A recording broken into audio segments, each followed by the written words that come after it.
Welcome to the Tone Jerks podcast. I'm your host, Brian Gower, and with me today we got Kyle McIntyre. I'm always here. We're in on location. Yeah. A new spot When I say here, I mean I'm always like by a microphone, but we're Kyle, in different. Yeah, he's here in your headphones. Live from the field here.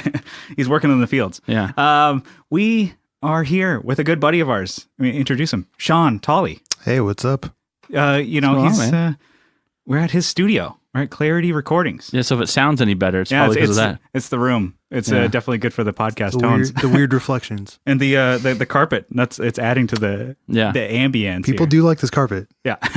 So we'll get more into it, but Sean, he's been a good buddy of ours for well over a decade. Ooh, We've been playing in bands together. He's worked Aging on ourselves. Yeah. We've known him for a while. We've been meaning to get him on. It's like, oh, the stars have finally aligned. So we'll talk more about like his bands that he's been in, his studio. He does like artwork for different bands and like website design, stuff like that. He's definitely a guy that is in it. So, but before we do all that, let's talk about what's new. Kyle, what is shaking? What is grooving? What is new in your world? So last week we talked about how you broke your pedal. Mm-hmm. You stomped the shit out of it and you broke it. That whirlwind did not last. I did my expert diagnosis on it, and I told you, it's a foot switch, It's exactly what it was. Okay. Change it out. Sounds beautiful. But, I mean, I think a Phase 90 probably sounds better. Gotcha. But it's the orange box phaser. That one, I had that, and I'm like, I kept raving. I'm like, this is a great one. This is a great one. And when I finally used it at band practice, it died. It died. Like the first time. Well, it would do, when you hit the switch, it would do one of three things. Nothing. It would either turn on like it's supposed to, or it would kill the signal. Yeah. That's great. It would just eat it all up. Yep. So. Light would come on, but hey, it's a kill switch now. So every time you'd hit it, like, it's going to be one of these three. I'm like, okay. So I decided the rest of the practice, had like no idea what it was going to do. I don't need a modulation. Don't touch this one. Need a modulation. Yeah. So fixed it. Sounds great. And I tested. I stomped the shit out of it. I rolled over with my car. Yeah. Yeah. It's still working, I think. You're doing lollygagger style. Yeah. You're running it over with your truck. Kyle approved. Yeah. Yeah. And I still haven't played the MXR 10 band. So that's an update on that. Yeah. I got update. Yeah. Still haven't played it. It's still heavy and really clumpy and blue and bigger than it needs to be. Yeah. AC cable still. Nice. And I bought it's an AC cable. It's a straight up plug into the wall. Like old school? Yeah. He's been on a kick of collecting these AC cable MXRs. Yeah. And so this is the mystery pedal. Still don't know if it works. I have. Does it have a light on it? No, there's no light. Why would they have the light on it? They never put lights on things. Yeah, so I've had other AC ones that don't work fully, or maybe the chips burn out, or a pot's not right. So far the only good one this is been... like Schrodinger's cat. Yeah. Don't know if it works or not, but right now it works in my head. And yeah, it's killer pedal right now. It sounds so great. It's crazy. I didn't even know they made AC pedals. Man. They make some killer ones. The ones that do sound, the ones that actually work. They made killer one. MXR anyway. Like obviously, Electro-Harmonics has like the bigger AC ones. Yeah, but I bought some Sonic Stompers. Oh, okay. Yeah, I'm back on that. You get back on that train. Yeah, bought a bunch actually. Oh, geez. So he released some new ones. So Sean, Sonic Stompers are like a barefoot button. Yeah, with a pedal. It's a button cover. But he makes them out of wood or skateboard decks. I think I've seen those. Yeah, so I bought some really cool ones. See the dude that made the Super Mario ones? Yes. Yeah. Missed out on that one though. That's literally the only reason I found out about them, and I was like, oh, there's some cool ones in here. Well, but yeah. He's go to buy it, it's all sold out. He's still releasing. Once he finishes one, he'll release it and it gets sold immediately. Oh, what a bastard! I know. It's like let us Make know. more. Let us know. I know. Before. Can we just like give you money? They're so like labor intensive to make it. Yeah, because it's like nylon mixed with brass and bronze and steel, and you got to thread them. Oh yeah, very cool looking. That's the first ones because the barefoot buttons are kind of pricey. Those are the ones that I've been like looking at. But these are more pricier for the.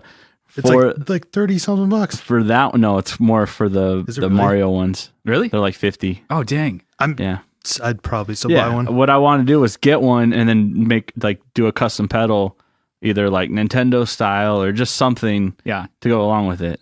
and probably the like least practical thing. It's like way taller than a regular it's like, button. like an inch and a half or like something like that. It's like you'll never use it, but just to have it, I'm like, this is my thing. It's perfect. Just like put it on a shelf with like and put a funny. light on it. This pedal's not going to get used. He advertises it like you dust it off, and that's something. Because he made the gold one too, and you're like, oh. Yeah, he advertises them on like a wine stopper.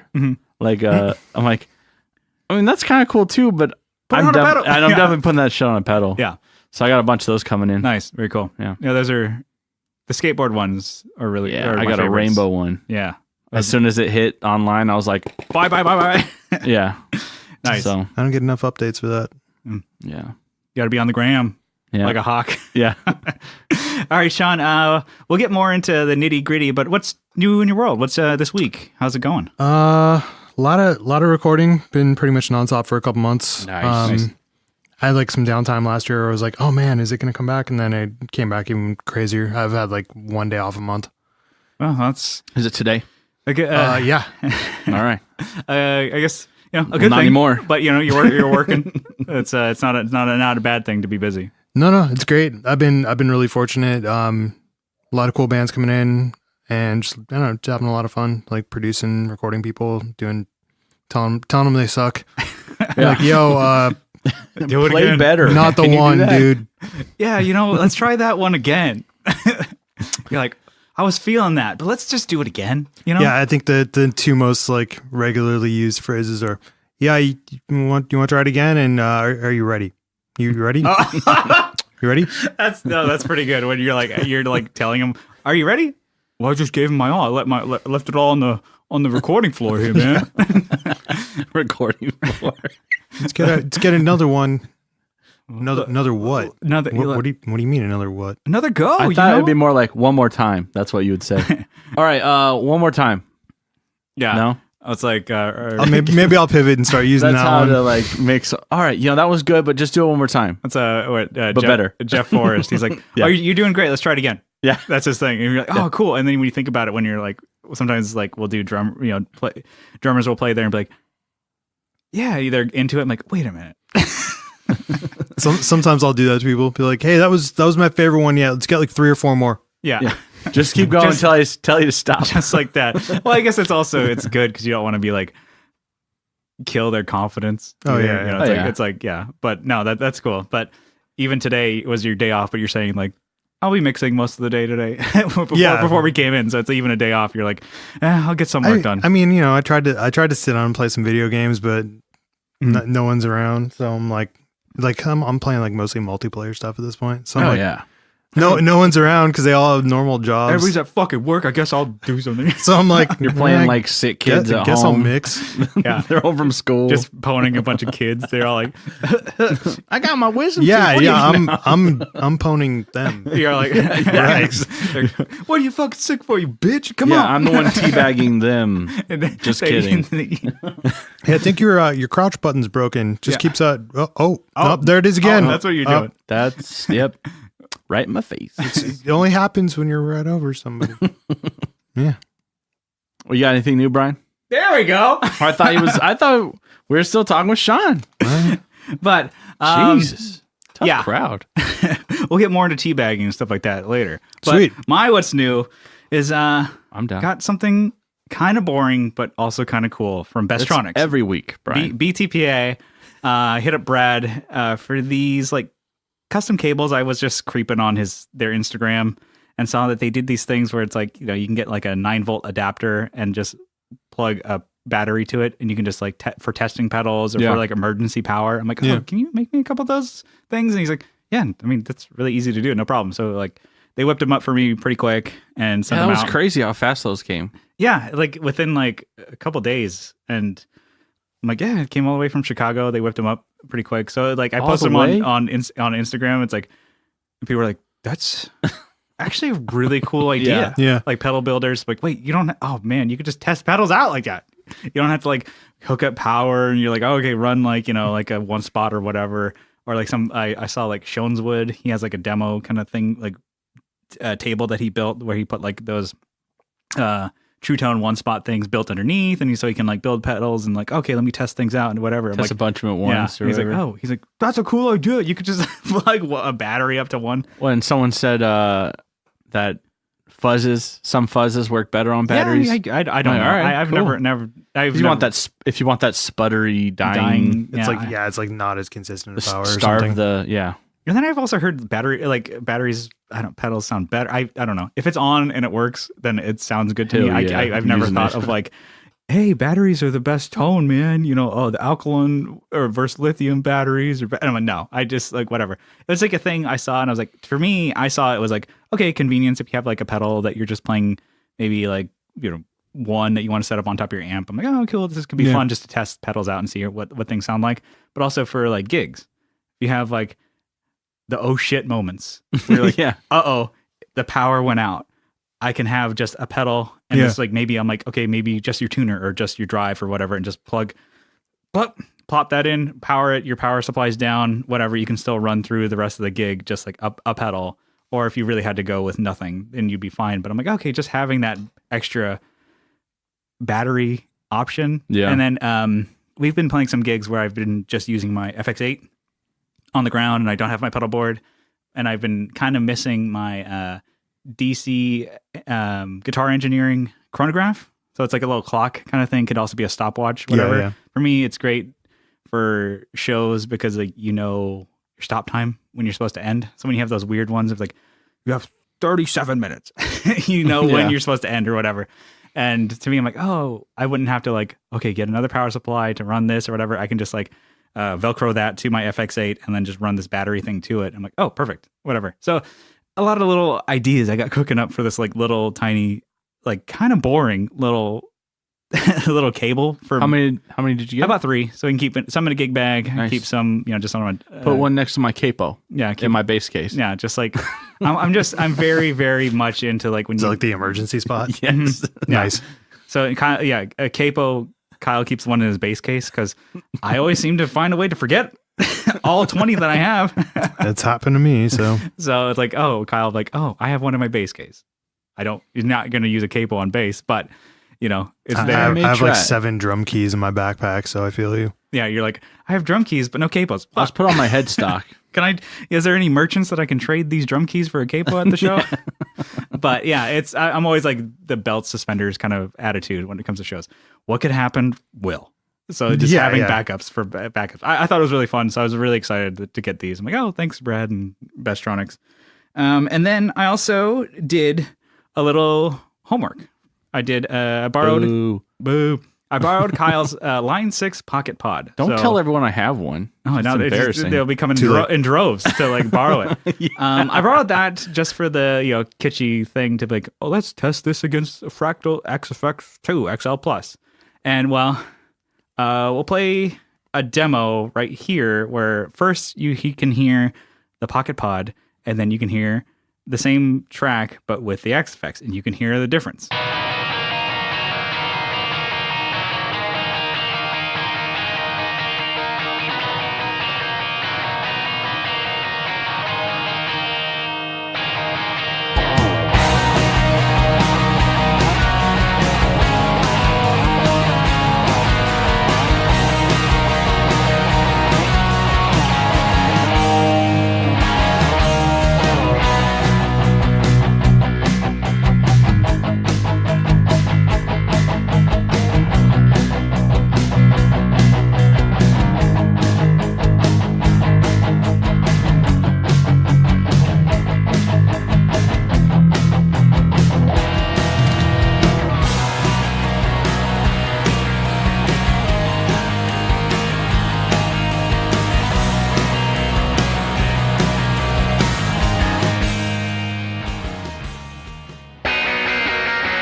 Well, that sounded great. Yeah, whoa. Dude, the powers of editing. One thing I came to realize, there's not a huge amount of difference between these cheap pieces of gear and the more industry standard big piece of thing. Yeah. The Fractal does sound better, in my opinion. It's easier to get a good sound. I honestly just clicked a preset for here's a Fender Champ. And then here's a JCM 800. That's all I used to record it. Whereas in the line 6, there's like twangy or sparkle clean, Tweed Deluxe. or sparkle verb clean type thing, and then also big Brit stack. That's, Yeah, I think right. the name of it or whatever. So I'm like, okay, that's probably a JCM 800. Yada yada. And took some tweaking to get it to sound good. And the thing is, it's in a mix. So we had drum tracks that we recorded. This was a plain track that I just re-recorded the guitars for. So I had Kyle's bass tracks, which he used, which was like an Ampeg classic, mic'd up, with the Sans amp also Hell going. yeah. So it's a good sounding bass tone. Drums were recorded at double time, so it's a good sounding drum track. And then I threw my guitars over it. So I'm like, okay, you can hear the line 6, and then you can also hear the Fractal. I'm like, they're not in the mix. It's not a huge. You could get by. You can honestly get by. The thing is, I like my Fractal a lot more. It has way more sounds. It's easier to dial things in, and it's harder to dial in bad sounds because the line 6 sounded real quick. Yeah, right. Or it sounded like really thin and twangy a bunch of times. So like I recorded those tracks several times to get the line 6 to sound good. But anyways, I just kind of wanted to say it's kind of it is interesting and kind of like, ooh shit. It's like when you buy all this gear and you're like, you could probably get by with a little less. It's not as fun, not as cool, but it's What? yeah. Yeah, we're in. While I lean Sean- up against this Sean- wall of amps here. He has like It's like the most dangerous place to every be. spot next to that's these, available in this studio is like covered with amps and Yeah, guitars. let's not suggest that ever again. Cool, a lot of cool shit. But it's like you were saying, Sean. It's like you went back to like old demos that you had, and they surprised you in how good they sounded. You're like, oh, an old little. Yeah, presets I made 10 years ago, and I'm like, this isn't gonna hang with the Kemper. Nope, kind of did. You're like, This is my sound. yeah. My I mean, I'm brand. sure I sat there and tweaked with it for hours to get it where it was, but it was just a straight preset. I didn't change anything, so it was like, So it's like some of these things. I'm like, honestly, like you could like it's that little bit of difference that lasts like few percent of like it'll get you that much cleaner sounding. It's like when I had these, I'm like, oh, it sounds pretty good, and I was like, yeah, you could totally get by with that. But then you hear a Fractal and be like, oh, that sounds a lot better. Okay, I get why yeah. people would play this thing. It's like because you wouldn't play a gig with a little pocket pod belt clip thing, and then with We had- wireless. yeah. we had a joke going around for a bit where we wanted to do that. We wanted to just show up with like those little like mini stacks we made for Vox or Yeah. like Marshall. Oh, yeah, Like, yeah. I mean, I guess they're kind of the belt ones. Yeah. Like, little whatever 3 I have a inch Fender speaker. one. Yeah. Yeah, that Little battery, little weird Dan battery Electro thing over here. MD10 or something. MD20. Yeah, we were gonna show up with those and just like a full pedal board in front of them to Oh. like Soma or something, and just see what Michael. happened. Yeah. Man, Or it'd be I've kinda- tried running pedals. Sometimes it sounds like it's going to explode. Oh yeah, To the frequencies, like for something they're going to rip the plastic apart. no, it literally sounds like it's clipping from the first pedal, even if it's like a modulation pedal, like overdrive. I don't even want to know. It'd be funny for like bands that do like the full in-ear Kemper, Fractal rigs or whatever. They did that, and their stage was just the little battery powered amps. If somebody like stage crew had like like a cart that they used to like bring these amps out and like plop them stage right and left, and you go see the band. They're all DI. They all Yeah. know it, but they're taking the piss out of the whole like They joke. stack them though. They do Yeah. like half stack. Or they do like a wall of them, but it's still only up to your like knee. Dude, of just mini Marshalls. we thought about doing that with like all the orange 1x12s, just like all of us showing up with like 1x12 stacks or like Yeah, well, we've done that Man. before. It works out. it's just hilarious when like you show up and there's a band with like full stacks and they still don't Exact- sound like you do, and Yeah. you're like, what are you doing here? We did that band was like great classic rig. They had the Ampeg 810 with a SVT 3 or something like that. Yeah. And then they had a JCM 900 with a 412 1960 cab. Okay. Yeah. And then we showed up and I'm like, okay, we were basically like running from work to get there. I'm like, okay, let's just take the Vic, and we took like the small like Terra bass 2x12 bass, and then my AD 15, the 1x12. Yep. And just played. And they're like, we were the opening band. They're like, oh, they brought fucking practice amps to fucking play the show. These little, they did not want to even talk to us, and they saw us play, and they were like, all the bands on tour. They're like, how did you guys get it to sound so big? I'm like, they're mic up everything. I love here. stuff like that. Like it's like at this venue Soda Bar. And they were touring, right? Yeah, it's like I'm like, yeah, we just went DI out of the Sans amp for the bass, and this was just to feel it. I'm like, yeah, they mic up the amp. It's 15 watts. It's like there's only one speaker to mic I up. totally remember having a moment like that though. Like I remember being at Soma Yeah. and hearing some dude play like it got to be like a Fender Blues Deluxe or Frontman. something. Yeah. Something. Yeah. It was, I think it was Tube. I don't know. It was a long time ago. But I just remember hearing his tone and being like, that's coming out of that little combo? Yeah, it's like it's Dude, like I had to be like 20 at the time. the Soma days when we used to play and everybody had half stacks, and I was like, it's killer. I mean, they're awesome. They're so fun to play, but it's like you get there and you're like, when they mic everything up, it's probably just easier just to play smaller. I know. Well, you're only taking one speaker. It's all for stage volume. But yeah, it's still fun to play the big amp. So I like being in both camps to be like, yeah, big, killer expensive amps, but also, you can go smaller. And then Play the big ones at home. Yeah. And this was like, Yeah, that's a little backwards there. Yeah. I don't want to move the big one. Yeah.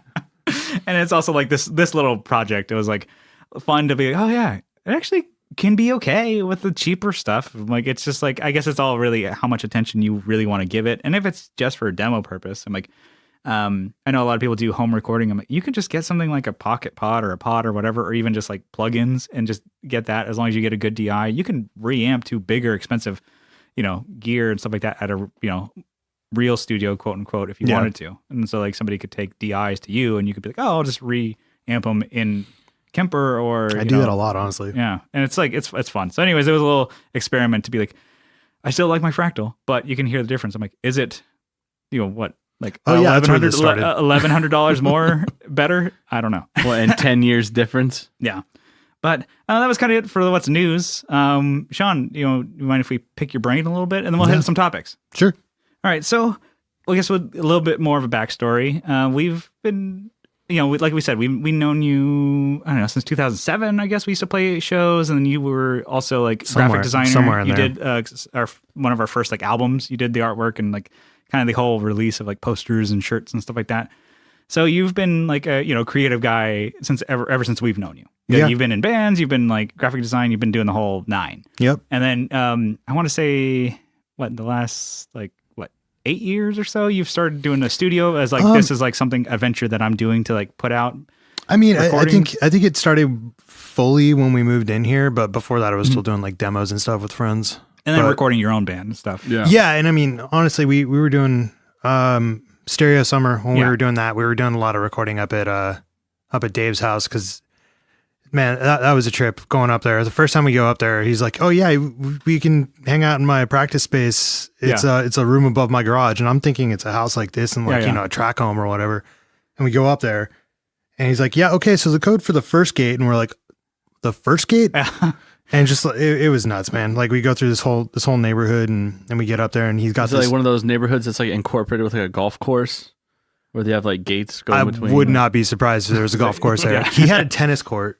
So you guys could just like, it's a big property and you guys could just jam. And you're like, cool, this is. Yeah, well, so they had like a 3-car garage that was it was attached to the house, but it was by a long hallway. Yeah. So it was like they had a private entrance to their garage and what had previously been like a loft or something. Mhm. And Dave was just like, "Yeah, can I soundproof this?" And his parents were like, "Yeah, okay, whatever." Yeah. And so he soundproofed the whole thing, and we could practice there until like, we did practice there all night at a couple times, like in early stereo days. Just getting the band together and start like, okay. I just remember going home, like driving home from Encinitas back down to La Mesa at like 5:30 in the morning, being like, "Man, that was interesting." You're like, all right, sun's coming up. Yeah. So like he had a bunch of recording gear up there. He had an isolated control room because he was trying to get into recording. And actually, I've got a couple of his pieces here right now. I'll get into that later. Yeah. But yeah, we I don't know. We would screw around with like a lot of recording stuff, and I kind of grew up like hanging out with my uncle who's doing all of his own recordings. Yeah. And he ran a studio in the 90s called Ninth Ring. Nice. So you were like, you've always kind of been like interested in doing it. And then like you kind of just cut your teeth by like, well, I'm going to record my band and I want my band to sound good. So I'm going to learn all the tricks. I mean, I bought my first interface probably like 2004. It was like a 001. I got it used. Oh yeah. It's actually still at the practice space. Yeah.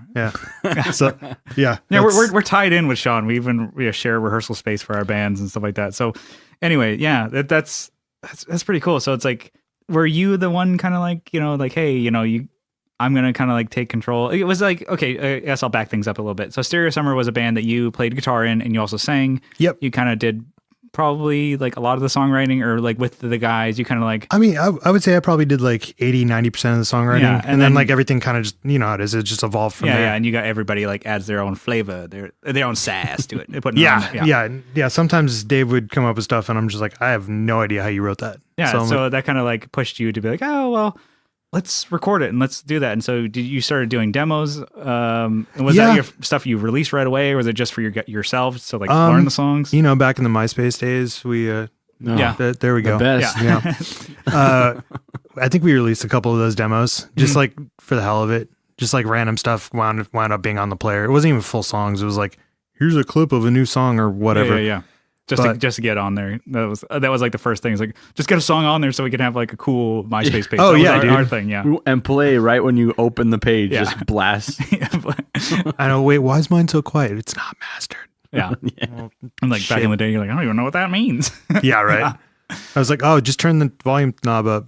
That's all it is, right? Yeah. And then, so you guys were playing for a little while, and then you guys ended up doing like a EP. You recorded that one with. Did you do that one, or wasn't it like the Jaime from Pierce the Veil? Yeah. So that was a little after. Yeah, no. Actually, that was literally right as we started the band. So like basically 3 months into us being a band, like we were just like, we need to get some songs actually recorded, because at that point we'd done demos in Dave's garage for Dave's deluxe garage. Yeah, very nice garage. Yeah. For like, I don't know, we'd probably done and then redone them like 4 or 5 times. And we're just like, these are good, but they're just not quite there yet. Mm-hmm. Like, I feel like we could record these and we could keep screwing around with them and they might get there, but they're just not quite the quality that we want. You got to like shoot. So you're like, okay, we know when to like say, hey, we need help. Yeah. Yeah. And that's when you went with the... Yeah, so we hit up Jaime. I've known that dude forever. I've been in bands with him, and he recorded us pretty much in just like a weekend at his place. Yeah, those are the best ones. Just barrel through. Yeah, it was nuts, man. And I remember we got the mixes back. We went in there in like the second week of January, and we got them back at the end of January. Which like thinking back to that, and then comparing that to how quickly like things get turned around now, I'm like, geez, dude, you had like you must have just worked on only those. Yeah, Like I think about my own turnaround, I'm like, Jesus, 2 weeks, dude. Yeah, and it's good job. So like from there, were you kind of like one of the ones that heading up, like when you were in the studio, you're kind of like looking over the shoulder and be like, hey, what about this? What about this? Like you're almost like yeah. I mean, I think it's kind of funny thinking back to that, because like you think of a studio now, and even like a home studio, they got like a couple pieces of hardware because it just became so much more accessible. Yeah. So like, everyone's got like a warm audio like compressor or something. Yeah. But like we were literally using, I think it was a Fire Studio. Oh yeah. No, those were, they made the things work. Yeah. They did sound. I'm like, I always like saw those in studios. I'm like, they weren't bad. Yeah. Yeah. It's hilarious, dude. I think Jaime recorded us on, I want to say Cubase with a Fire Studio, and the only mics he had were like a 57 for guitar. Yeah. Maybe a 421 and a TLM 103 that he was borrowing from somebody. Yeah. I would say 57 could that would be kind of all you need for a mic locker for guitar, at least. Yeah. I mean, no, you can get away with that on vocals. Actually, the first song I ever recorded with anybody that got released, I think I recorded some wannabe stuff with my uncle at some point, but never went anywhere with it. But like the first song we ever recorded also was with Jaime when we were in a band together in high school, and we used a 57 on everything. Yeah. Like, that's cool. Like it was Frank's Red Hot Sauce, dude. Yeah. So dude, that was, what was that? That was a Cakewalk Guitar Tracks. Oh, dang. Yeah, this is like 2002. No. And we had a mixer, like a Mackie mixer with like 5 of the 6 channels didn't work. So you had one. That's all you needed was one. So like, but it was one of the it was like one of the stereo channels that still worked. Okay, yeah. So we piped everything into it and then ran the stereo out with a TRS cable into his line in on his computer. Oh shit. And we either use Cakewalk like guitar tracks, or it might have been Cool Edit Pro. Yeah. Like going back here. Nice. And like that was fun. The drums sounded terrible. They sound like you're recording them in a tin can. Yeah. It was literally just one mic. Like, where do we point it? Well, I don't it know. was like, point it it at the was, snare. What's so fun about looking back on it is like, that's what you needed to get it by. And like, you did it. Like you nothing held you back. You're like, okay, except for money, but that didn't even hold you back. You're like, I'm just going to do it. And that was fun. But yeah, no, I mean, that EP you guys did, I mean, that took you, that got you shows, that got you that like, got fans, us, that got you MySpace. We didn't like, record anything plays, again for all that stuff. You 2.5 years. Yeah. Yeah. Off of that EP that you guys did like in a weekend, you know? Yeah, no, it's crazy. I mean, I don't think bands really realize the value of recording their material, even if it's terrible. Like you're gonna write better material.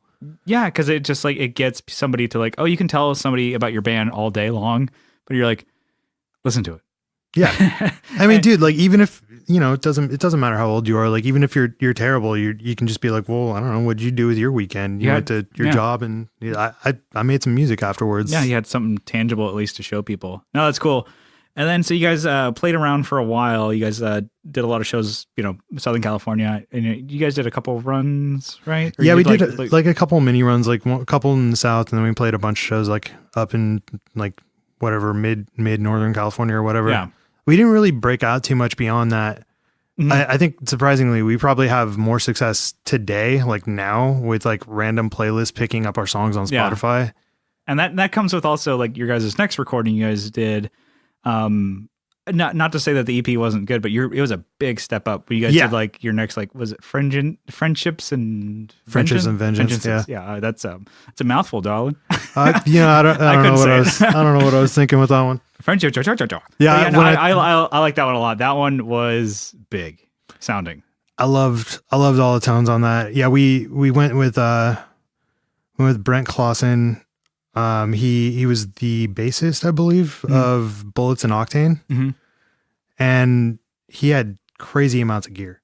And it was, I mean, everything sounded, I mean, drum tones sounded big, which, aren't an important thing. Yeah. But even guitar, I was like, they're complex. It's not just like you can hear all the parts. And it's like, even just listening, to me, it's one of my, a great album to listen to with headphones, because you can hear like, different tones coming in and forth. And like, so with that, I'm like, you went to a studio, but did you kind of have a big hand in, I want to say you had a big hand in like producing it too? I mean, yeah, production wise, we went in there, we did a lot of pre-production at Dave's again with that. And like, you can hear the guitar tones. Like guitar tones are pretty much all me and Dave. Yeah. Like, I know you guys like had a really big difference in sound. Yours is like, I think more mid focused. Yep. And his was definitely like, he kind of like filled in the gaps with like the highs, and like it was basically, you had the Marshall and he had the Mesa. Yeah. And it was like, let's fill in the gaps. And there. he had that triple wreck that you couldn't drive. So he had to put something into it. Yeah. But no, that was a lot of fun. So with that one, I guess, those are all up on Spotify. So maybe I'll link it in the description. But cool. Yeah, so I mean, from there, you guys were playing a lot, and then you kind of started getting more into it. To me, I'm sure it's from your point of view. To me, I'm like, out of nowhere, you're like, I got a studio now. I'm like, oh. And I was like, well, he's doing it now. He's recording bands. I'm like, so how was that transition from you to like, oh, now I'm kind of focusing on my own projects. I want to do things for other bands. It was kind of funny, actually. Like we went through a couple drummers in stereo after Nick left. Like we had Eric, and then Eric wound up touring with forget their name, Marin Paracel or something. There's a super like Euro pop sounding thing. And from there, like once Eric left to go on tour, we were kind of like treading water, and then Wes joined us. Oh yeah. Wes being your old drummer. Yeah, one of them. Wes, the one and only. No, Yeah. Wes, cool guy, definitely. And then he definitely kept it. Yeah, it was cool. I remember you guys were recording with him, or demos at least, and then I got them all here. And then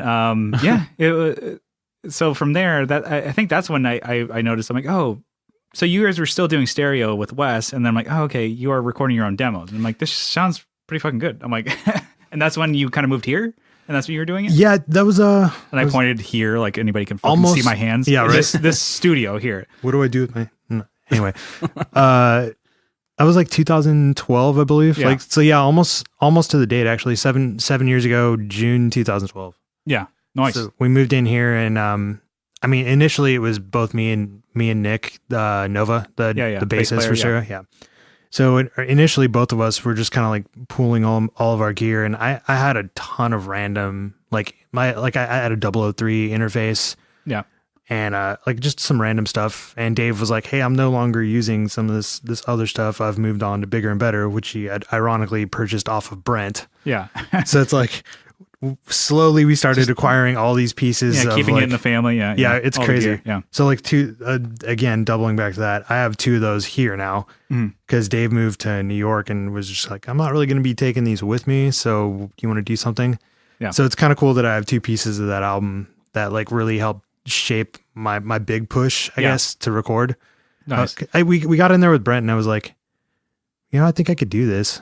Yeah, no, that's really cool. Just that inspiration to be like, I want to record bands, because it's not not everybody wants to do it. There's so many like people, and you're coming across it now that you have a studio. People just want to be like, I want to record my songs. I don't want to record the songs. I want somebody else to do like the engineering for me. It's cool that you got that bug, and it bit you, and it's sounding good, and you're doing a lot of stuff now. It's like you're making it your life. I dig it. I don't know what it is. Like I like literally zooming all the way in on a waveform and dismantling why it sounds like that. Meticulous work on it. Yeah. Yeah. No, a lot of people hate that shit.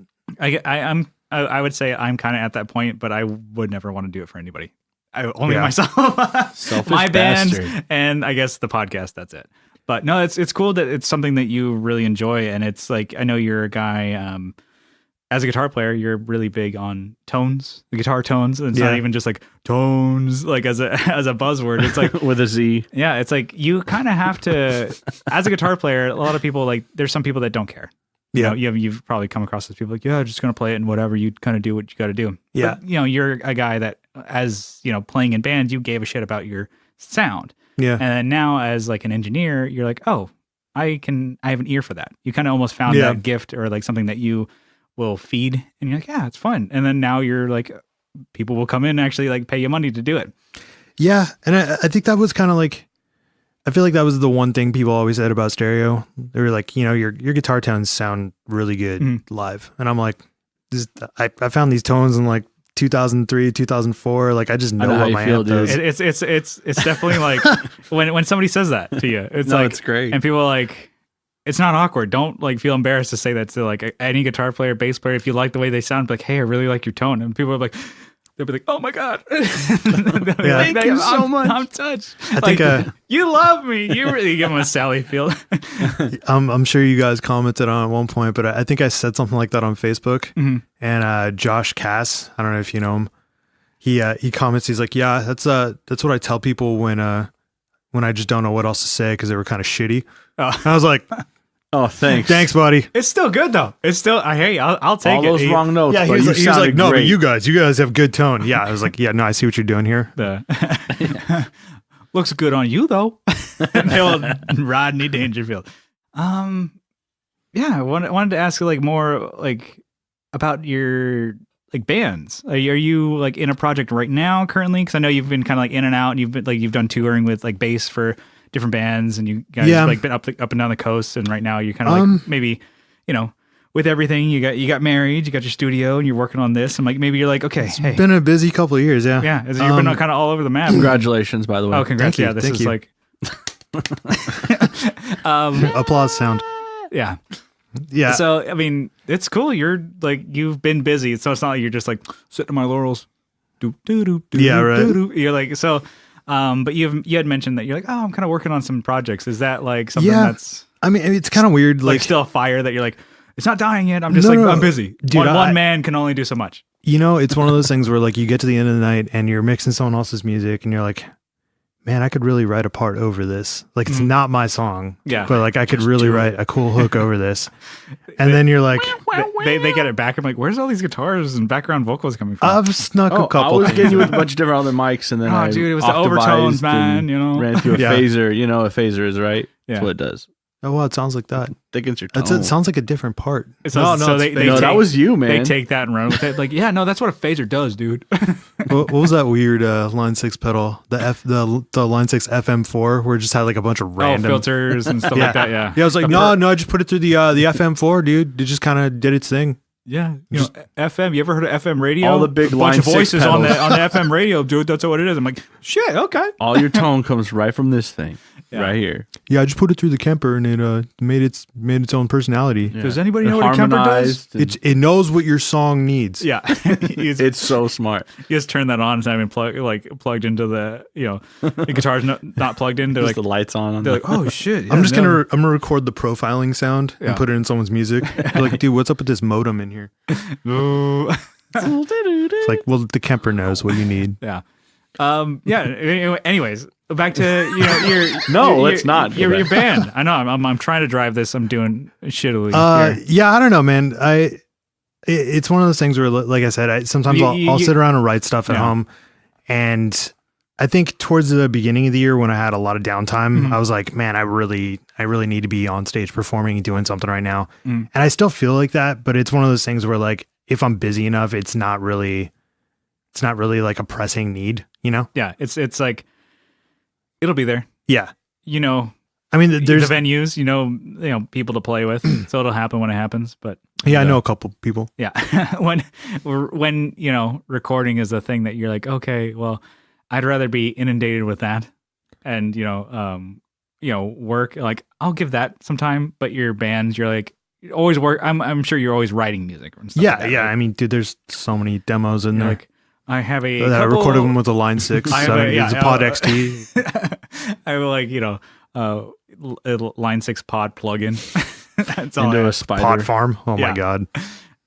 But yeah, I mean, I'm sure you get like, oh, I got hard drives of songs that you'll whip out. Yeah. Yeah. But I mean, like, do you have any like kind of like tips for people who are just starting? Maybe somebody is in a band that they're like in a studio. I'm like, oh, I don't know anything yet, but like, I'm definitely interested in these things. And like, the rest of my band is like, they record their parts and they're like, oh, I'll chime in peanut gallery when it comes time to mix, or I'll dip out when it comes time to pay. But it's like the one guy, the one guy who's there, it's like, hey, I'm really like buddying up. And I don't know how that is with you. If like you ever have band members who are like, I want to be there throughout the whole process. No, dude, all the time. And there's people who literally want to know everything, and they'll ask you questions relentlessly, almost to the point of being annoying. But I say that because I was that guy.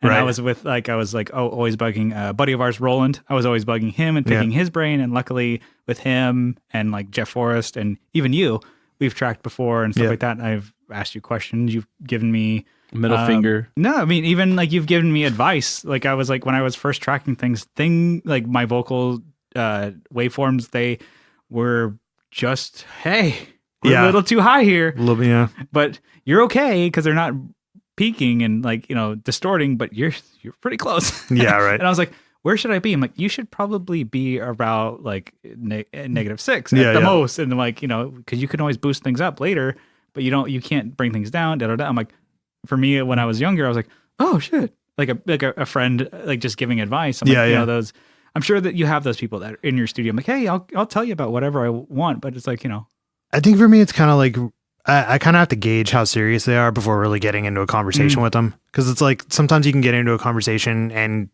you feel like they really want to know. Gotcha. But they'll kind of drive the whole thing, keep asking questions, and then some random question will come out and drive it in a different place. Yeah, and you're like, okay, you're derailing me now. Yeah, and you're just like, you've learned. I'm like, okay, I can spot the derailing here. yeah. I mean, it's just one of those things where like, if they're serious about it, I'll sit there and talk their ear off to the point where like we won't even get anything done. Be like, oh, sorry guys, I got to come back another day. Yeah, I would say some people just, I mean, like for you, the story, just do it.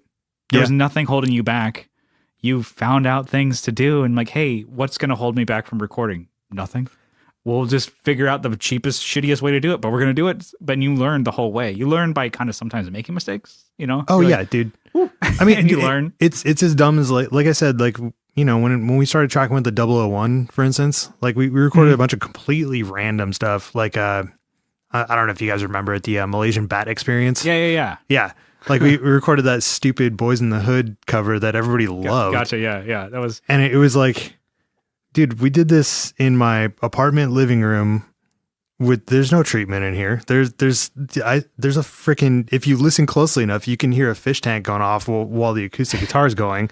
Like, we just kind of did our thing, you know? It was like, if I listen to it now, am I impressed with it sonically? Fuck no. But you were happy that you did it, and I would say you learned, like, you're like, hey, we did that. If I'm gonna do that again, I will do this. Yeah. But it's like, I think you don't know unless you try things. I would say that would be kind of good, just from your story of like, yeah, hey, I kind of came into like this, I started this band, had some recording that we needed to get done. I just did it, and then from there you kind of like just piled on knowledge and trying out gear, and you didn't have certain gear that you do now, and you still did it. I mean, honestly, it's kind of one of those things where like you look at all these people in like Facebook groups and stuff. Yeah. And they're like, oh man, what do you guys think of this mic versus this mic? Or what do you think about that? It's like, dude, go on YouTube, listen through the shitty speakers that you're currently listening to, whatever Music, you're listening. Yeah. Like, you're not going to buy new speakers if you go buy this $1,000 microphone. Yeah. That much is clear to me. Yeah. Like, you're going to be listening to it through these speakers anyway. So the quality of the demo almost doesn't matter. Mm-hmm. Make a decision. Yeah. You know? Just or maybe you got the money, buy them both, try it out, return the one you don't like. if you're lucky enough, if you get them both, yeah. And that's kind of like, I think that's a huge hindrance that people think of, like, I don't have this X piece of gear, I can't do this. Well, you can still do anything that you want. Just put your mind to it. You can accomplish anything. Oh, Brian, you're so inspiring. A wise guy once told me that. Not a wise guy, but a wise man. Wise guy. Yeah. But hey, I guess we could always just like talk your ear off more. Maybe we'll do that more on the Patreon. But let's hit a couple topics. What do you say? Cool. Okay, so the first topic I had, it's kind of to go off of, you're a recording engineer, but like Kyle and I have also like recorded our own songs, kind of DIY. We've like, anyways, this topic goes off of that. How do you know when a song is done with recording? Either the mixing process, the tracking process. How do you know it's like, hey, we're done? Let's walk away. Press it. We're done. Yeah, press it. I mean, the musician side of me says, I mean, is it ever really done? But that's a terrible answer. But also, you're coming from also the engineer side of things. Yeah, like, when is it like, hey guys, Well, I gotta go. peeps, we're tapping out. Come on. I think it was kind of funny. At a certain point, while we were doing stereo stuff, Dave took a bunch of the demos we were making. Yeah. He was going to some, I don't remember which school it was, but it was like a music school on the East Coast somewhere. Yeah. Probably somewhere reputable that I should know the name of, but I don't. And right, yeah. I should name drop it, but whatever. It's he was going there and he had a couple production classes because he was getting really heavily into recording and stuff. Mm-hmm. Yeah, which is funny because both of us came out of Brent's studio, being like, "Yo, we're gonna go record. This is what we want to do." Yeah. So like he went to school over there for some like production classes and stuff, and he was showing them some of the songs we were writing, and they're like, "Wow, yeah, these are like a good blend of like not too busy, but they're not boring at all." Gotcha. I don't even remember what songs they were, but it was one of those things where like as soon as somebody said that out loud to me, I was like, "Huh." And I never really thought about it like that. So like striking that balance. Yeah. So I think it's one of those things where like, as you go through and you're adding stuff to a song, you want to make sure that it still adds to the song rather than just being there to add more parts. Yeah. Which a lot of musicians do. Like, and I mean, dude, for some genres it works, I guess. Like, you listen to a lot of this weird, like metalcore, like post-hardcore, like progressive stuff. Uh-huh. And like, there's parts on parts on parts. Yeah, I think we do that a lot, and so far I've been proud of what we do, but I know like we get carried away with vocals for Kyle and guitar for me. Sometimes I'll be like, there's like 10 guitar tracks. Fuck it. Yeah. And Pro Tools, it doesn't hey, it doesn't limit you to a certain amount to an extent, but I'm like, yeah, I'm gonna keep adding this part and this da. And then for vocals, Kyle, like he's doing dubs of certain things, and he'll do like these harmonies. I love it. I love it. It's cool. And so I'm like, I don't know. It's like Kyle, when do you know that you're done? When my throat hurts. Or like I'm done. we've I'm tired. yeah, I mean, we've done things where you've like Well, I guess when we've I like hey, I got an idea for this song that I've sent you, like just like a blast track of just like, oh, I just bounce Yeah. it down real quick. I'm like, hey, and you're driving around in your car, but I got an idea. when A I harmony. when I can't think of anything else, I guess that isn't going to be over the top. Or I guess when you stack too much shit on there Yeah. and it's going to fall over. You know what I mean? When it's like Like when is my lead disappearing? Oh, when, yeah. When am I, you know? And then you can always tuck a lot of those back yeah. and stuff, but like When you know Yeah. it's like, hey, I'm when am I taking away from something like the exactly, actual yeah, main? yeah. If you're adding too much to the harmony, to like the you're like, Yeah. oh, that's more interesting than Well, the lead. It's vocal. like when it becomes, well, that happens too. But like when it becomes just like a wall of sound, I'm Yeah. using my hands too much today. That's When right. it becomes like a wall of sound that like you almost can't tell where the lead was, Yeah. or you can't figure out what you're supposed to be listening to. It's like you're not complimenting it. Yeah. Yeah. When it starts sounding a cappella, you can't Yeah. hear anything else. Dial it back a little bit. Yeah. 'Cause I know for like bass, it's just like kind of like one track and go. Yeah. But I know for guitar, sometimes I'll keep adding all these different ideas and like keep going, and I'm like, shit, I need to pull back. Yeah, you 'Cause got to pick one. We've done things before, and like the next, keep talking about it, but like the next EP that we're doing, I'm really like kind of pushing myself to be like, okay, double the rhythm, maybe a lead, and maybe some type of like background atmospheric Mhm. kind of guitar stuff. Maybe like 4 to 5 tracks, which I know people are like, that's kind of a lot of guitar tracks, but I'm like, from what I've done, I mean, dude, typically most of the stuff I'm doing these days here, there's anywhere from 4 to 8 guitar tracks. Yeah, like alright. every single recording. yeah. And it's like, okay. And I think the less that you have, like you can focus on your parts more.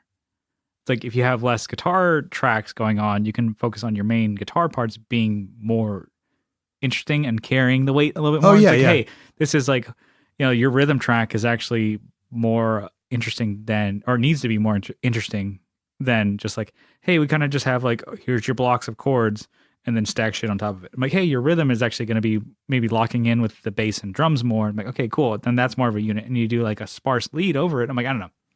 I got these ideas. I think there's a lot of probably a good example actually, Jimmy Eat World. Yeah. Like literally everything that they do is just layers. A huge, And I think if you listen to it, like you'll hear that they all kind of float around the whole song. Mhm. And then their formula is like at a certain point, they like to just throw everything at it. yeah. Like usually their outro choruses or like their buildups, like just crazy amount of sound. And it's like everything too. It's like a big guitar sound, vocals, and they even do like a lot of like percussion, kind of like, you know, they can do like shakers and like tambourine type. Like I know like they add that to, like they're like that in the kitchen sink. We're doing it. Oh, yeah. And it's cool. It works for them, but I'm like, that's a fine line to be like, okay, we're giving our engineer who's going to mix this. That's going to be a long day. Oh yeah, there's a lot of like to make all that work in a mix too. There's so much EQ shaping that you have to do. Yeah, it's like, well, when do these things get lost? And the thing too of like, I don't know, I've done it to where I'm like, like, and I've heard songs before. It's like, okay, it's like we've always talk about them, but I'm still gonna do it. The Flatliners, they're like a band that's like some of their tracks are super like simple. It's like they're hard panned. Yeah. And it's like, okay, one guitar over here. Maybe it's like 2 amps, but like blended into one track. Maybe he's like playing out of 2 amps or whatever. But it's like, it's still one guitar track, basically sounding like one guitar, and one guitar on the left, and then maybe one lead down the middle. And that's their band, guitar wise. I'm like, it's super simple. It's like even like Hot Water Music, like it's a big sounding, but I'm like, oh, Yeah. it's like stripped down. So I'm like, almost like, if you can get away with this to make it sound more live, and then I'm like and then it goes back and forth. Like you were saying, Jimmy Eat World, great sounding band. They like their stuff sounds fucking killer. And even like Green Day, it's like they are just like a big orchestra for fuck's sake. Sometimes it's like, Yeah. that sounds great, but I'm like, where's the? I don't know. It's like Where is the line? Yeah, if you can, I don't know if it works for the song. I guess maybe I'm not even answering it. It's just like you kind of have to feel it out. It's like once you get to the point where you're like, I can't even discern any of these parts anymore. Well, what's great is like you record it and then get rid of it. Yeah, Delete and it. And then You're never gonna know until you get it down, I think. Yeah, no, until you that's hear it in the mix. That's a great idea. So don't be afraid to record it. Because you can always digital age delete it. Yeah, we do that a lot, honestly. Like the amount of times that we'll record something and be like, I don't even know if we're going to use this, but you should probably do this. Just keep it. I mean, keep it on there and then delete it later for the final mix. No, that's a great way to be. If your engineer's not, hey, you guys have an idea, let's give it a shot. Yeah. And it's like, if it doesn't work. Yeah, because sometimes things work. And then you'll be like, shit. That does not work. But you did a hell of a job on that. Good job. Put that right in the trash. Or on the fridge. Yeah. And it could work for songs. I'm like, okay, maybe depending on the engineer and how things work out, you could just kind of throw everything at a song, and whatever doesn't work, you can, if you trust the engineer and your own band and whoever's helping you produce it, or if you're doing it yourself, if you guys come into, an agreement that's like, hey, that part sounds like shit, delete. And most people are doing things digital nowadays. I doubt a lot of people are doing things all straight to tape. So you're not going to be like, hey, we're committed to this. We printed that. Yeah, we're committed to this. Oh, I already pressed it into wax, dog. Yeah.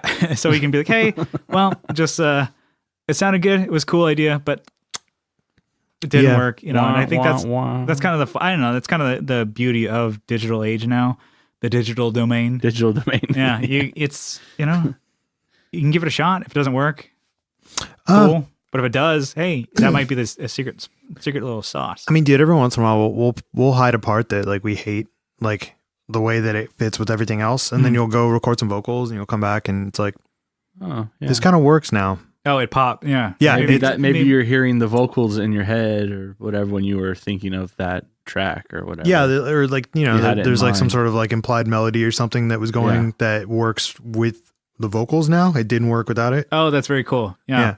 That's a good way to think. I'm like, hey, so it's kind of with Kyle's idea of like, hey, just track it, because it might, you said you've discovered things that like, hey, that was kind of like first, but now you record it. I'm like, oh, this other thing worked with it. So maybe somebody had an idea that bounced off of that. Yeah, maybe your original one is like a weak idea. It's not not original or not can't unique, stand on its own. But with that, you're like, oh, I hear this sound in the background. I hear this harmony.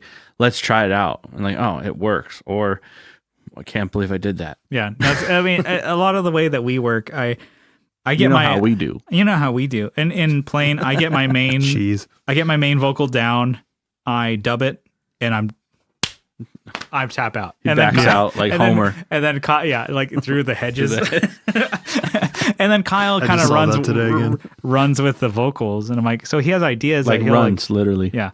Fuck. I should have said these colors don't run.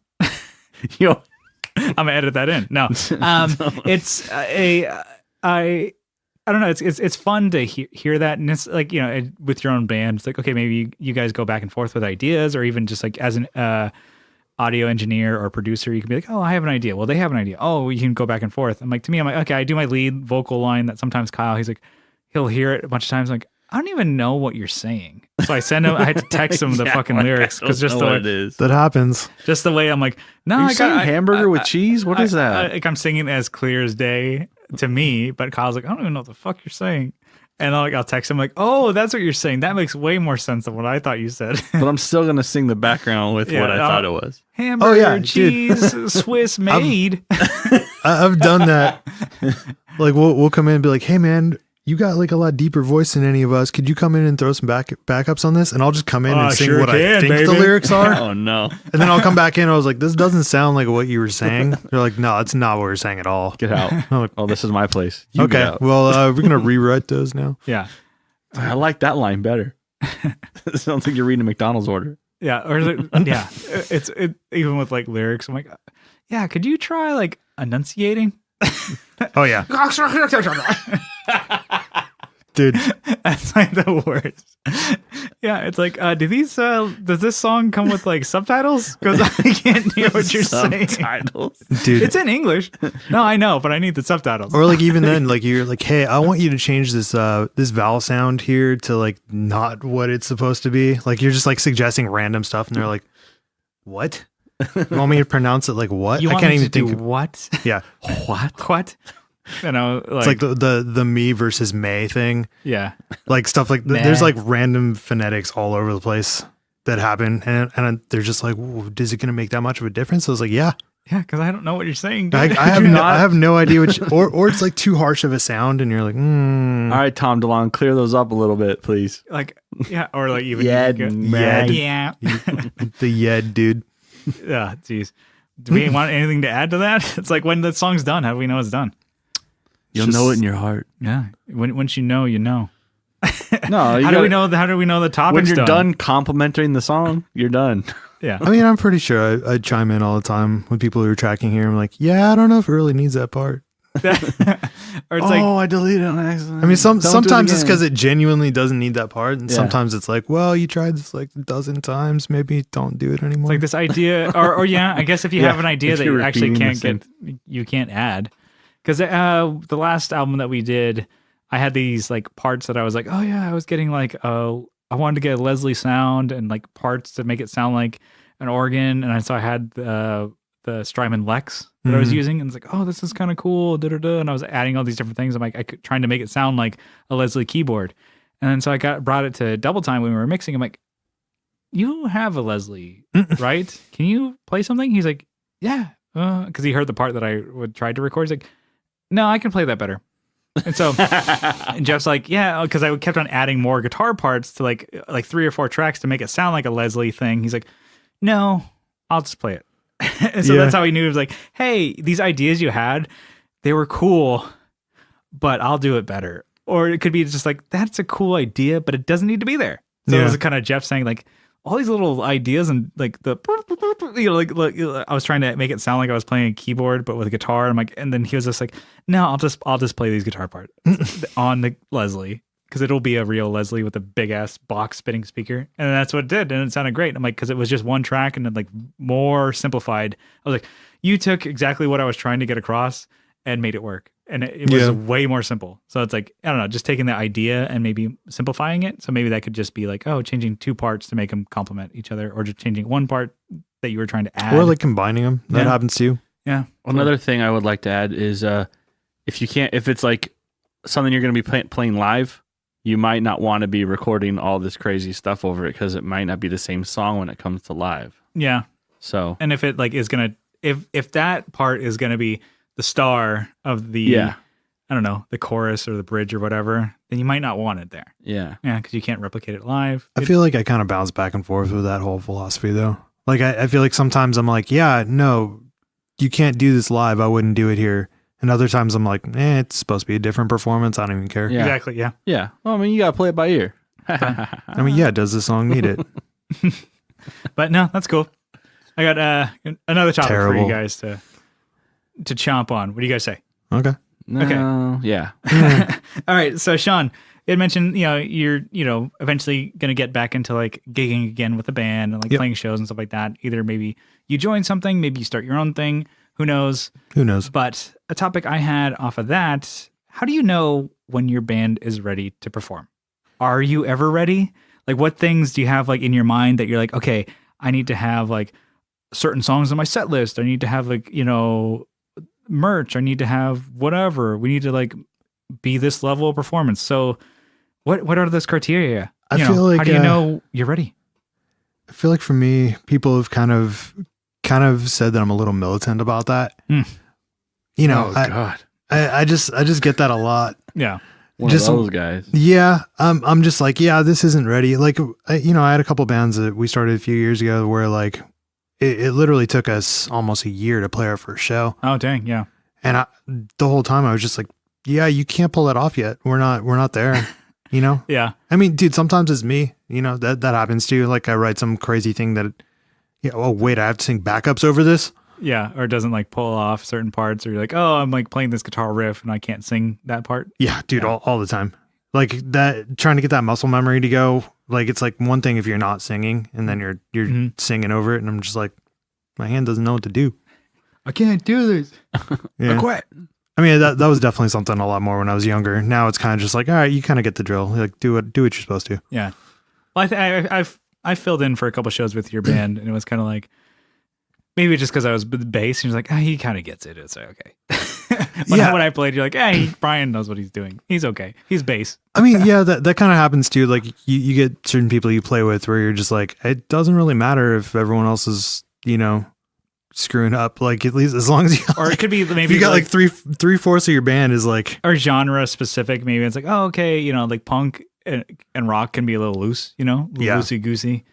But it's also like, what's the threshold, I guess, in your mind?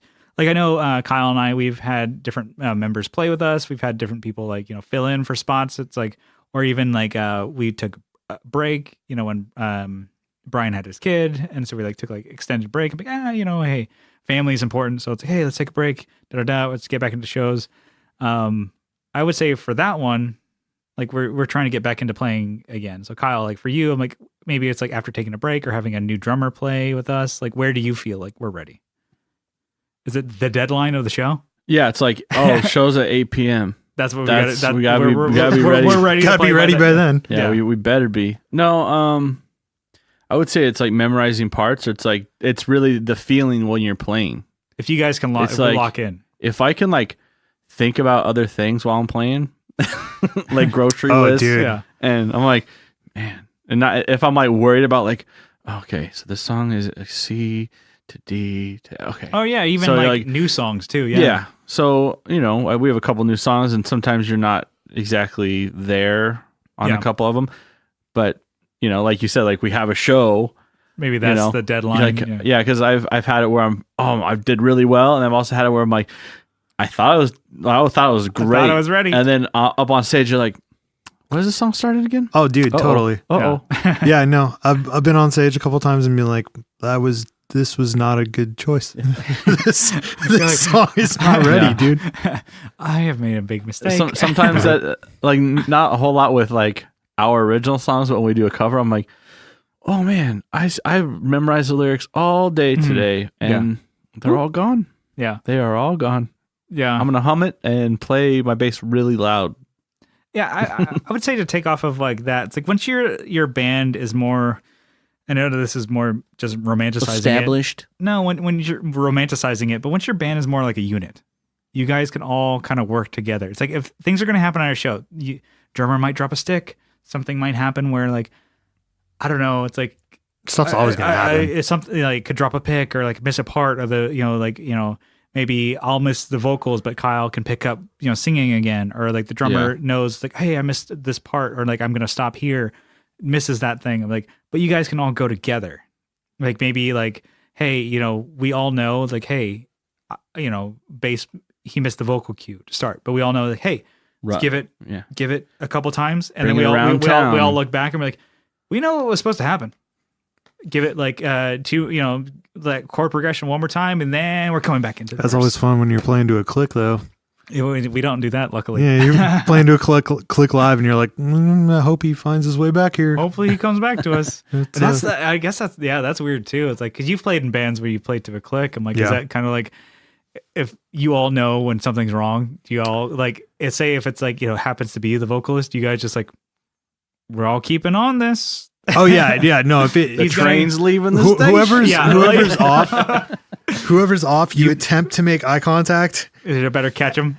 And sometimes it's like you're off, and then other times they're just like, at you because you're pretty. this is a great show, and you're like, no, we're screwed. He's not coming back. We'll wait till the end of the song here. Yeah, but no, I don't know. That's kind of my thing. It's like once you're all kind of like playing together, and like this is not just everybody playing their parts. Once we're a band, that's when like I like to me I feel like we're ready for shows. We've had friends Kiyoki, he's filled in for us before, and it's like, and it was our band was a little easier to play with than some other ones. So he's like, okay, we got to get practice, and he's like, oh, I can just leave my double kick at home. I can just cool. It's like, oh, so you guys kind of just are, here's your part, here's a lighter part, here's the part again. I'm like, well, this song is weird because it has a break. We come in on the and. He's like, so you mean like, but like that? He's like, yep. And he's like, cool, this is it. And I'm like, so he played basically one or two practices, and he's like, all right, cool, I'm ready to play. I'm like, do you want to just practice just to get ready? You want to hang out? And like, today? yeah, it's like, cool. I'm like, let's go get a beer, and then we'll come back and play. And that was kind of like that with Brian Rash when we first started playing with him. We knew him for the longest time. It's like, oh, we know who Brian is. We know that he plays drums. Yeah. And then once we were like, okay, let's just get a band practice, like kind of hangout thing to see, like feel each other out basically. And he knew our songs kind of just by the format of where they were going to go, which is not that they're predictable or anything. I don't know if that's a good or bad thing, but I like it because it was like, he's like, oh, this is going to be a verse. Here's the chorus. Oh, I noticed you guys are doing the ands. I'm going to play on the ands and here. And you look to me, I'm like, oh, the end. And I'm like, and then we were like, we can actually probably play tomorrow. It was once we knew that point, it's like, oh, because Brian's like, I don't know, we got to feel each other out. I don't know when we're gonna be ready. He's like, oh wait, no, we're fine, we're ready to go. Right, we're done. Okay, first practice. I think it's this is kind of deviating a little bit, but like there's a certain amount of predictability that everybody wants when they're listening to music. Like they want to think that they know what's coming, especially like if they know a song or know an artist. Yeah, and it's like new material. Yeah. Like you want to feel like you want something familiar. Yeah, it's familiar enough that you don't feel like you're getting thrown off. So like if you're a musician and you're already like feeling like it's a familiar piece, you're gonna feel pretty confident in it. Yeah, yeah. It's just Yeah, and I've filled in for 1 year bands and Nothing Sacred before, and for me, I'm like I kind of came in. I was like, kind of like, hey man, we got a show. Can you come in like this week? I'm like, yeah, I know I can play bass. We'll figure it out. And I'm like, I came in with like not really knowing the songs, but I would take either that you were desperate or you had faith in me that I could learn the songs. And mix of the two. Yeah, dealer's choice. So I learned the songs and I picked them up. I'm like, oh cool. There was like key parts that I was like, oh, I found trouble with. It was like, okay, there's like maybe just like locking in with the drums on certain parts that helped me out. And I was like, oh cool, I figured it out. But it was like from there you're like, okay, cool. You kind of already get these songs. I wrote my little cheat sheet and then like I studied up and got to the practice next time. I was like, oh, we're ready to play. Yeah. I was like, oh cool. It's like I think the bass player you had before was definitely more of like a bass player. He's like, I'm like, you know what? I'm going to just rock the root notes. Hey, that's what I'm doing. It's pop punk. It's punk rock. I'm going to rock the root notes and play with the drummer. That's all I needed to do. And so the rest of the band's like, that's fine. Yeah. Just hit the right ones and you'll be good. And I was like, I'm trying. Bass is a funny thing, man. Like as long as you're gluing the band together, like as long as you're not like wandering out in the middle of the space. I guess this is kind of genre specific because sometimes you get crazy bases, really spacey bases. Yeah, well, certain bands they're gonna lead the band on the bass, yeah. But like certain genres though, it's like, dude, just make the kick drum your bitch. Yeah, and I was like, that was like always when I play bass, I'm like just like really locking in with the drummer, and it was funny because when we were playing with Kiyoki at the time, I was playing bass for your band and he was the drummer for you guys, and I was like, when I would play, I would just like kind of stare at him and he's like, Brendan, what's this guy looking at? No, he'd be like, it's cool, but I'm like, I was just joking with him like, he's like, why is Brian staring at me? And I'm like, sometimes I'm looking at your kick leg, dude, sorry, but I'm just like, sometimes I'm just locked in. I'm like, and then he's like, I like the way you play, but it's like kind of wondering, I'm like, what is Brian mad dogging me or something? Did you wear sunglasses? Because I'm like, we've known him for years in like the scene or whatever, right? And he was like, oh yeah, we're playing with Brian. I'm like, he's an okay bass player, and like, I'm like, yeah, Kyoki's a great drummer. I'm like, I'm staring at him at band practice. I'm like, just like dead eyed. I'm like, and he's like, I'm like, oh, and I had to apologize. I'm like, that's how I play bass. I need to like lock in with you, and now I am familiar. You're like, once I know, I'll stop staring. I'll look to you for key parts, but the rest of the show, I'll try and like be a performer. But like for certain parts, don't be afraid when I need you as my crutch. Locking it with you. All right, cool. I'm back to the show. But anyways, I don't know, stuff like that. I think it was kind of fun. It's like when sometimes I would say, also, you're never ready. You're like kind of almost what you were saying about the whole, is the song ever done? Sometimes your band's never ready for a show. Just fucking book the show and play it. I mean, dude, sometimes you're not gonna get to a point where you feel like you're ready to play a show until you're already playing shows. And shaking it up is not a bad first show. You're not, if it's like the first show with the group of people you're playing with, you might be rocky. It's a fucking bandage. Just rip that one off, and you're just fucking get off to the races. It might, like you said, it might be a couple shows before you feel like you're ready to play a show. Yeah, but the fact that you're doing it, I think, is like one of the best. But I don't know. I kind of beat that topic. Do you want to just close it out here? Yeah, let's do it. All right. Well, Sean, thank you so much for joining us. Thank you so much for having us here at your studio. Of course. think we're gonna like play around with a little bunch of little shit that you have on here, and check out More than welcome. check out some of your songs. But so thank you, Sean. Where can people find you, and like direct them to some of your music and like some of your studio contacts. If you're in Southern California, hey. Yeah. I mean, clarityrecordings.com is the website. I think we're Clarity Recordings on Facebook and Instagram, so pretty easy. I think there's a Clarity Recordings label in Australia. We are not in Australia. Yeah, he's in San Diego. Now you tell me. Sorry, this is I was booking my flight. Not that Clarity Recordings, guys. Not that shrimp on the babby. Clarity Recordings. That was horrible. That was interesting. That was better than mine, I guess. Yeah, that's true. Yeah, no, and then I always post everything we do on the website. There's a bunch of samples and stuff up on there. Band wise, I have no idea what I'm doing at the moment, so I guess just some of the old stuff. I'd say Nothing Sacred and Stereo Summer are some of your latest. Yeah, short stories. Although short stories. I think everything's actually down on Spotify right now. We got to renew it. Okay, well I'll link what I can find, and then good stuff with all the music that you have up. And so I'll link all that so you guys check that out. Everybody knows. Forgot about it. Shit! God, it's been a minute. I am a total dickhead. I didn't even mention that. Yeah, and everybody knows what's great stuff too. And that you did the whole man. Coming to the end here, glaze right through it. Everybody in that band is gonna be like, "What the fuck?" Damn. Maybe I'll just edit this into that part. But man, I'm a terrible host. But no, everybody knows that was a good band too. I'll link all the stuff in the description. You can check it out on Spotify, iTunes, all that stuff. Cool. But we just want to say thank you guys for tuning in to the show. And if you guys really like the show, you guys can leave a review for us, on iTunes. We don't have any new ones this week, but hey, we will read them. Yeah, we will read them. I think we're getting to a point where we're getting desperate to leave us a review. We're so bored of not reading reviews. But no, and if you guys like what you hear, follow us along on social media. We're on Instagram at The Tone Jerks, and we have a Facebook group. Just search The Tone Jerks and you'll find it. And then if you guys really like what you hear, you guys can help support the show on Patreon for as little as $1 a month. But if you guys double down for $2 a month, you guys get an extra episode every fucking week. We have over 70 episodes. Woo. Lots of good stuff. You get the main feed. You got the Patreon feed for $2.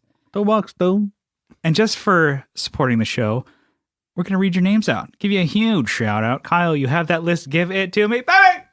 All right, we have Jim Bowers, Jamie Davis, Co Schneider from the Flippin' Flippers podcast, Adam Rohr from the Let 'Em Hear podcast, Abe Newman, Michael Newman, Andrew Walsh, Jason Fuzzmonger, Doug Christ, Doug Gann, Doug King, Doug Reynolds. I would say Doug Two Guns, Johnny Reynolds. You're fucking yourself up. I know.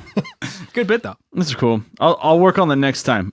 Joseph from Like My Pedals and Will Lehue from the Just Surprise Me podcast. Yes, the Just Surprise Me podcast. I tried to be on their episode number 9. I fucked it up. My internet was you couldn't shitty. hang with those guys? I could not hang with the Just Surprise Me boys, but check them out. They're great. All right, we have Kevin Equits from Equits Guitars, Leon from Pelican Noiseworks, Sean Arbo from Gun Street Wiring Shop, Steve Mike, Stephen Conradi, Sean Fahey, Bruce Banana, Digger from Fatfoot Effects, Brett Alexander, Colin Smith, Alvaro Viramontes, Nicholas Payson, Brian from Nutter Guitars, Aaron Taylor, and Matt Quine. Oh, from the Fret Talk podcast. Yeah, Fret Talk. From Isle of Man. Across the pond. All right. Well, thank you guys for tuning in. Thank you for supporting the show. And thank you, Sean. Yeah, thank you. See ya. We will see you next week. We love you. Bye-bye. Bye.